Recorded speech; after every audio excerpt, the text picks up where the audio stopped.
حضرت شمس الدین سبزواری رحمۃ اللہ علیہ۔ شمس الفقراء حضرت شمس الدین سبزواری اپنے وقت کے کاملین میں سے تھے۔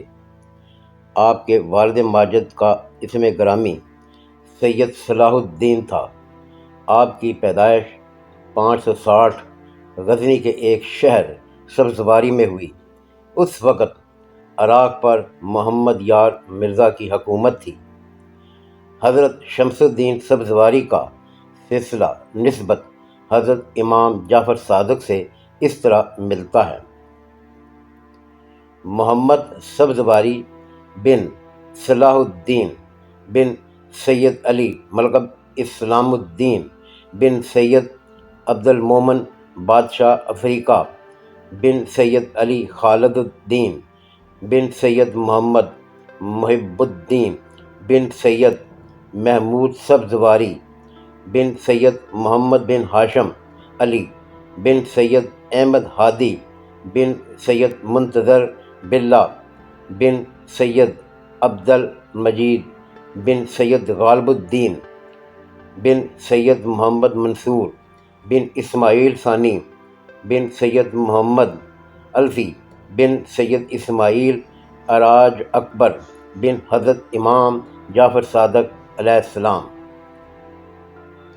ہوش سنبھالنے پر حضرت شمس الدین کو ان کے چچا عبد الہادی کے سپرد کر دیا گیا، جو شاہ مراکو کے پوتے اور متحجر عالم تھے۔ انہوں نے آپ کو بڑی توجہ سے تفسیر، فقہ، حدیث اور دوسرے علوم ظاہری سے بھی آراستہ کر دیا۔ 579 ہجری میں جب سید صلاح الدین تبلیغ کے لیے بدخشاں روانہ ہوئے تو شمس سبزواری کو بھی ساتھ لے گئے۔ اس وقت آپ کی عمر 19 سال تھی۔ بدخشاں میں تبلیغ کے بعد تبت کوچک کو گئے اور لوگوں کو اسماعیلی تبلیغ کا درس دیا۔ وہاں سے کشمیر کا رخ کیا، جہاں سورج پرست رہتے تھے۔ باپ بیٹوں کی کوششوں سے اس علاقے کے ہزاروں افراد نے ان کے عقائد کو قبول کر لیا۔ اس علاقے کی چنگڑ قوم نے آپ کو پریشان کیا، مگر یہ لوگ بہت جلد متی ہو گئے۔ 586 کو باپ بیٹا واپس اپنے وطن سبزوار آئے۔ شمس الدین سبزواری نے شادی کی اور اس کے فرزند تولد ہوئے، جن کے نام نصیر الدین محمد اور سید علاء الدین احمد تھے۔ سید علاء الدین احمد زندہ پیر کے لقب سے مشہور ہوئے۔ شمس سبزواری کو تبریز بہت پسند تھا، چنانچہ 600 ہجری میں والد کی اجازت سے تشریف لے گئے اور متعدد مقامات پر تبلیغ میں مصروف رہے۔ اس عرصہ میں اسماعیلی مرکز الموت ختم کر دیا گیا اور خلافت عباسیہ تباہ ہو گئی، تو سید صلاح الدین بھی اپنے عقائد کی پاداش میں روایتاً 664 ہجری کو قتل ہو گئے۔ شاہ سمجھ کے لیے ہجرت کے سوا چارہ نہ رہا۔ سبزواری سے بغداد آئے، وہاں طوائف الملوکی پھیل گئی تھی۔ ان دنوں احمد نکودر فرمانروا تھا۔ علماء وقت کو آپ کے خیالات سے اختلاف ہو گیا، چنانچہ ان علماء کا بادشاہ پر خاصا اثر پڑا، اس لیے ان پر کفر کا فتویٰ لگا کر شاہی حکم سے شہر بدر کر دیا اور قازوین چلے گئے اور وہاں کچھ عرصہ قیام کے بعد ہندوستان کی سرحد میں داخل ہوئے اور ملتان کا رخ کیا۔ ملتان میں اسماعیلیوں کا اقتدار کئی سو سال رہا، اگرچہ ان دنوں میں ختم ہو چکا تھا، مگر پھر بھی کچھ اعتقادی کشش باقی تھے۔ آپ کی ملتان آمد 574 ہجری بیان ہوتی ہے۔ تقریباً 10 سال بعد انتقال کر گئے۔ آپ کی مساعی سے کی وجہ سے کسی حد تک اسماعیلی رسوم اور ہندو عقائد میں ہم آہنگی کے باعث کئی ہندو گھرانے مسلمان ہوئے اور شمسی کہلائے۔ یہ لوگ 20ویں صدی عیسوی کے آغاز تک ہندوانہ ناموں اور رسموں کے شمسی مسلمان سمجھے جاتے تھے۔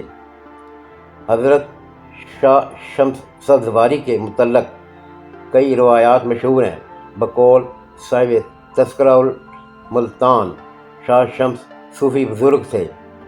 اس نظریہ کی تائید میں مؤلف تاریخ ملتان نے مزارات اور ملحقہ مسجد پر معروف شعر چراغ و مسجد و محراب و ممبر ابو بکر عمر عثمان و حیدر کے ثبوت ہونے کا حوالہ دیا ہے۔ موجودہ مزار اور مسجد 1194 میں تعمیر ہوئی۔ ان پر ایسے شعر کا لکھا جانا جو عام طور پر لکھا جاتا ہے صاحب مزار کے عقائد کا ثبوت نہیں ہو سکتا، بلکہ بنانے والے کے خیالات کا دخل ہو سکتا ہے۔ دوسری روایت یہ ہے کہ آپ اسماعیلی کرامتی دائی تھے۔ یہ روایت زیادہ قرین قیاس ہے۔ آپ کے صاحبزادے سید نصیر الدین کا مزار لاہور میں ہے اور دوسرے صاحبزادے سید علاء الدین احمد کی کوئی اولاد نہ تھی۔ سید نصیر الدین کی اولاد میں سے حسن کبیر الدین نے بھی تبلیغ کا کام کیا اور ان کا مزار اچ شریف ضلع بہاولپور میں ہے۔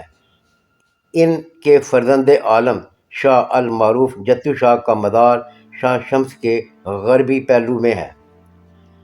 حسن کبیر الدین کی اولاد سے سید علی اکبر سورج میانی ملتان میں مدفون ہیں۔ کہا جاتا ہے کہ اسماعیلی اعتقاد کی وجہ سے روزہ بھی مابع نزا رہا بیان کیا ہے۔ اس کے اسماعیلی فرقہ کے رہنما آغا خان سوم سلطان محمد شاہ نے اوائل عہد انگریزی میں اس روزہ کے حصول کے متعلق دعویٰ بھی کیا، مگر کامیابی نہ ہوئی۔ تقریباً 100 سال بعد 1960 میں موجودہ آغا خان پرنس کریم جب ملتان آئے تو انہوں نے روزہ پر زیارت کا قصد کیا، مگر نزاع کی وجہ سے متولیوں نے اجازت نہ دی۔ مشہور ہے کہ آپ نے احمد نکودر اور بادشاہ بغداد کے لڑکے کو زندہ کر دیا تھا اور بعد اسے اپنے ساتھ ملتان لائے تھے۔ اس روایت کے ثبوت میں ضلع جنگ میں نکودر ریلوے اسٹیشن کا نام لیا جاتا ہے۔ ایسی لفظی مشابہت ضعیف دلیل ہے کیونکہ مشرقی پنجاب ضلع جلندھر میں بھی نکودر تحصیل ہے۔ یہ بھی بیان کیا جاتا ہے کہ آپ کی آمد شیخ بہاؤالدین زکریا کو بھی ناگوار گزری تھی۔ حضرت زکریا نے دودھ کا لبالب پیالہ بھیجا ہے تاکہ واضح ہو ملتان پہلے ہی اولیاء پر سے، مگر حضرت شمس نے اس پر گلاب کا پھول رکھ دیا، جس سے یہ جتانے کی کوشش کی کہ ہم ان میں پھول کی مانند رہیں گے۔ یہ جواب حضرت بہاؤالدین زکریا کو ناگوار گزرا اور لوگوں کو ان کی پذیرائی کی ممانعت کر دی، جس پر انہوں نے اپنے ہمراہی کی بھوک رفع کرنے کے لیے ایک ہرنی یا فاختہ جنگل سے بلائی اور اس کی ایک بوٹی کاٹ کر آفتاب کو سوا نیزے کے برابر منگایا تاکہ بوٹی بھون لیں اور پھر آفتاب کو واپس کر دیا۔ مردہ زندہ کرنے کی کرامات ملتان کے 2 اور اولیاء سے بھی منسوب ہے اور فقط اعتقاداً ہی صحیح سمجھی جا سکتی ہے۔ دوسرے حضرت شیخ بہاؤالدین زکریا والا قصہ سو ان کا سن وفات 666 بیان کیا جاتا ہے۔ اس لیے اغلب ہے کہ شاہ شمس کے ملتان میں وارد ہونے کے وقت حضرت شیخ بہاؤالدین زکریا موجود نہ تھے، لہذا یہ روایت برسبیل اضافہ ہے۔ باقی رہا آفتاب کا سوا نیزہ پر منگانا۔ اگر یہ واقعہ پیش آتا تو ملتان کا خطہ زمین جلس نہ جاتا۔ آپ کا نام شمس تبریزی غلط مشہور ہو گیا ہے۔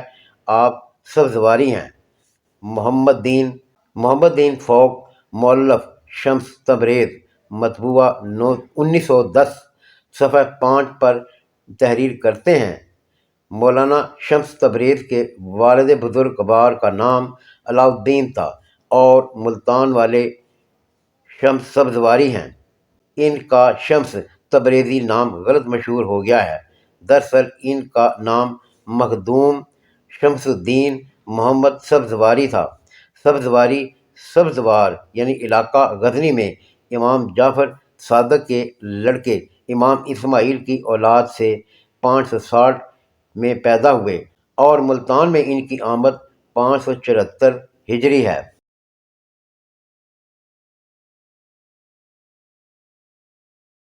ਮਿੱਤਰ ਪਿਆਰੇ ਨੂੰ ਹਾਲ ਮੁਰੀਦਾਂ ਦਾ ਕਹਿਣਾ,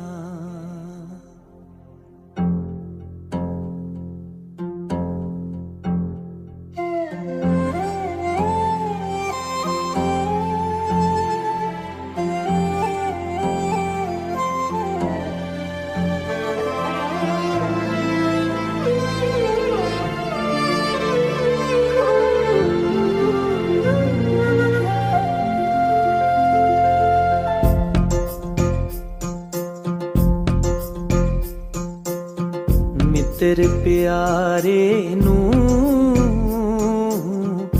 ਹਾਲ ਮੁਰੀਦਾਂ ਦਾ ਕਹਿਣਾ, ਮਿੱਤਰ ਪਿਆਰੇ